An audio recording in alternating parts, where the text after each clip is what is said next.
Hi, Phil Aston here from Now Spinning Magazine with another video that supports the CD format. You would think that here we are in 2024, towards the end of the year in fact, that there wouldn't be that much mileage left in people writing articles about the demise, the death of the CD. But you would be wrong, because every so often they bubble up to the surface. They seem to be recently always in The Guardian. Which is tad worrying because I've always kind of read that newspaper, but I might have to have a rethink. Unless, of course, they are moving further into the normal way of doing journalism, which is clickbait.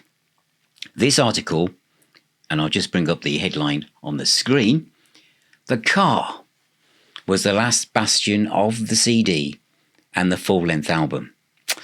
God, that's two things there that managed to fit into one sentence. Now they are no more, says Tim Dowling.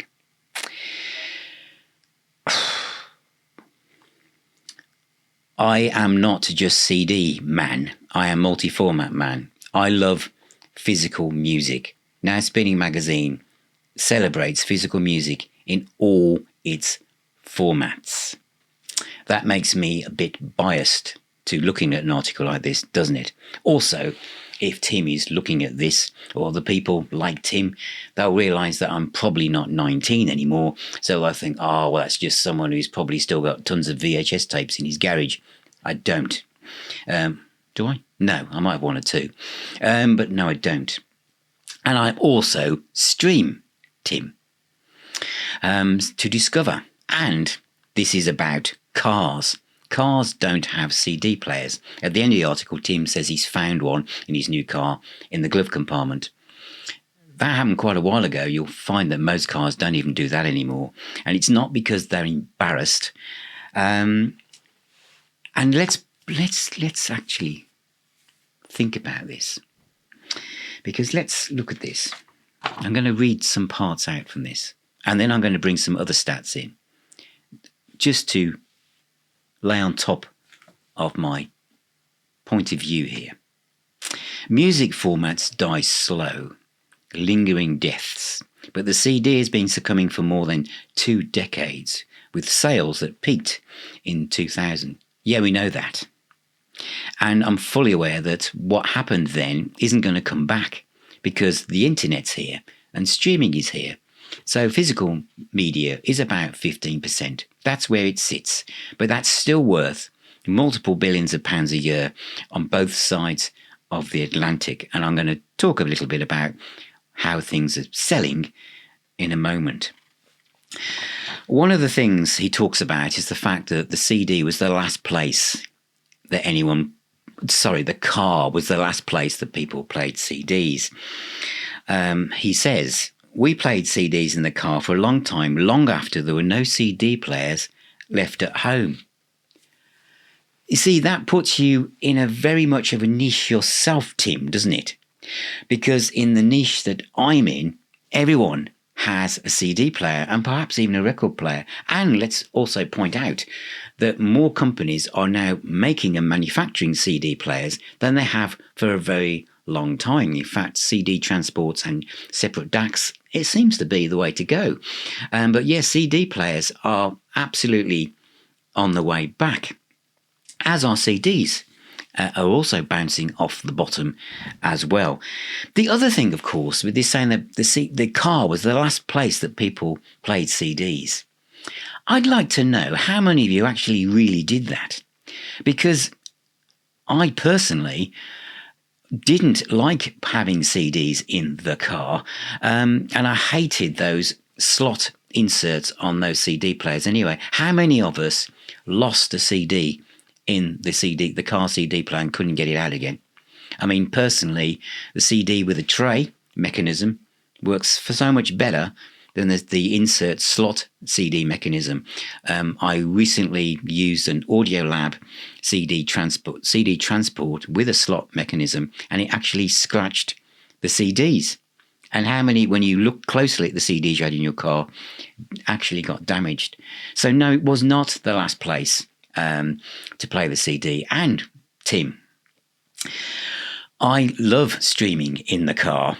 And I've uploaded my music collection, my CD collection, into Apple Music, and that is what I stream. There's nothing better than clicking on my library on Apple Music and clicking on Shuffle with over 80,000 tracks. It's like the ultimate radio station, but it's all my stuff, and the amount of stuff I have no idea I've got until it starts playing. Anyway, I digress. So this article talking about the fact that the car was the last place that any of us played CD is just wrong. Maybe it's obviously right for Tim, but to try and make out that all of us, everyone else, is the same. It's like saying that you can watch your favourite football match on the TV. No, you don't need to go anymore to see it live. But people do go to football games, and people buy physical music. And in fact, let's go there next, shall we? This is the charts, the album charts in the UK. Okay, so let's presume a lot of these people have cars, and they don't have CD players in them. So what is wrong with them? Shed 7, second number one album in 1 year. Fantastic. Sales are 25,622. Physical sales are literally 23,000. Out of that 23,000, 15,000 were on CD. They weren't going to play them in the car, were they? They're going to play them on their CD player at home. Just for reference, there were 7,880 vinyl albums, so more CDs were sold for this week's number one album.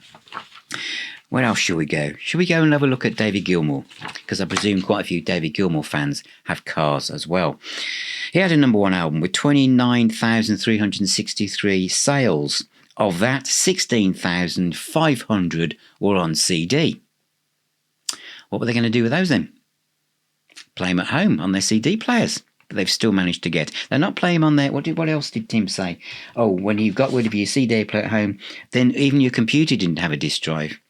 I didn't play my CDs on them either. Who else have we got? In case you're thinking I'm just picking on my own demographic here. Let's have a look, shall we? Blossoms. Recently new album, 22,000 sales, 10,600 CDs. And let's go to a very much younger demographic. Okay, some of these people may not even be driving yet. Maybe that's the wrong thing to say. But anyway, the numbers speak for themselves. Let's look at Sabrina Carpenter, Short and Sweet, on Polydor Records, which sales to get to number one were 89,658. Physical sales out of that were 58,500. So how many sales did Sabrina sell? How many CD sales? 32,000 CDs Sabrina sold. And were they to play in the car? Is this an example of a dying format, do you think? 20,500 vinyl albums were sold. This is not a competition. This is not CD versus vinyl. And this is another thing that gets me on these articles. Oh, Tim, go and write something about CD, it wind everyone up. Because if you look at the comments on this article, most people seem to are saying that they still buy CDs. And I just think that trying to pitch one physical format against another, you also miss out another thing here. You're writing to the same person. Most people are buying both. And if the young music fans are choosing to buy a vinyl album, if it's special, if they can afford it, otherwise they look at the CD. And if you're starting out buying physical music, you need a fair bit of stuff to start on your vinyl journey. But CD, you can get a CD player quite easily. A couple of speakers, boom, you're off. And that's another reason. And gigs. People can come home with something to say, look, I went to this band and this is it. And the CD works very well. And there's so many different ways of packaging it. I don't think I've digressed there, but I've shown you 4 artists, 4 number one albums, all in the last month, have all sold a huge amount of CDs to reach that milestone of a number one album. And all those people have cars without CD players in them. It's not a new thing, Tim. Most cars, I don't know any cars that now come equipped with a CD player. But what you'll find is, while you were saying, then we suddenly found out, as you do, we no longer have a CD player at home. Many of us do. And the people that do love music. We have floor standing speakers with wires. We have a cabinet with a CD player in it, an amp, and a network streamer. Yeah, we're that edgy. And obviously a record player sitting on top. And probably we understand Dolby Atmos as we gather more speakers. But anyway, that's for another day, really. But I just wanted to say, stop writing these articles. I know that CD sales are not the same as the year 2000. They never will be again. But for many of us, they are now levelling off. They sell millions a year, and it's starting to just creep back. Physical music is not going to disappear. It's not going to be like it was, but it's niche. And for people that want to get close to the artist and the music, nothing beats it. Music is the healer and the doctor. Thank you for watching. This has been Phil Aston at Now Spinning Magazine. Take care, all of you. Keep spinning those discs, whatever they are. And I'll talk to you all very, very soon.